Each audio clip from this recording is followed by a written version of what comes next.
The Pentecostal Fellowship of Nigeria (PFN) has finally broken its silence after concluding a 3-day national fasting and prayer program organized in response to the worsening insecurity across the country and the continuous attacks targeting Christians in several parts of Nigeria. Fellow Nigerians and gentlemen of the press, it's a message from our national president of the Pentecostal Fellowship of Nigeria.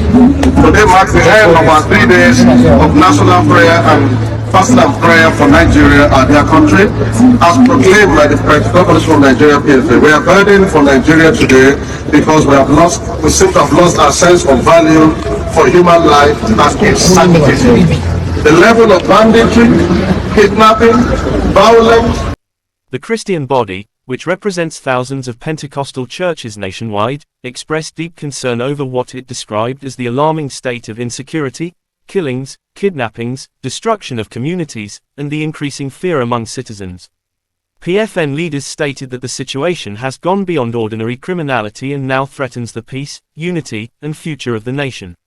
Speaking after the prayer and fasting exercise, the fellowship said Nigerians are tired of endless bloodshed and are demanding urgent and decisive action from the government and security agencies. According to PFN, many innocent people have lost their lives while several families have been displaced from their homes due to repeated attacks by armed groups and terrorists operating in different regions of the country.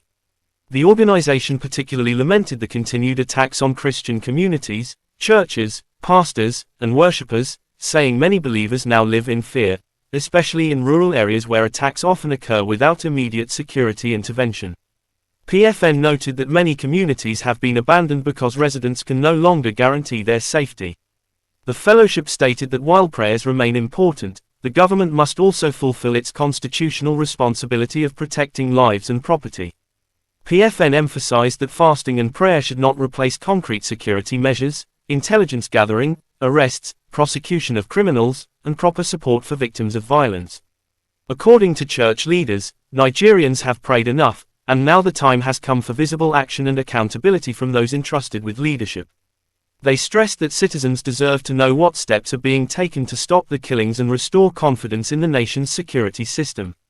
PFN also criticized what it described as the slow response to many attacks across the country.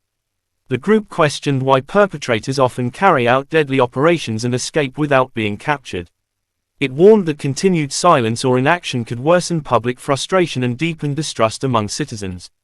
The Christian body further called on President Bola Ahmed Tinubu and relevant security agencies to urgently review the nation's security architecture and ensure that those responsible for killings and kidnappings are brought to justice.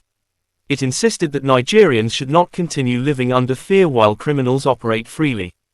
During the prayer gathering, church leaders and members reportedly prayed for peace, healing, national unity, wisdom for leaders, and divine intervention in the country's affairs.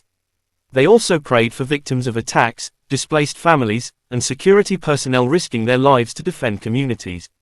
PFN appealed to Christians across the country not to lose hope despite the difficult situation. The fellowship encouraged believers to remain united, vigilant, and prayerful while also cooperating with lawful authorities to expose criminal activities within their communities.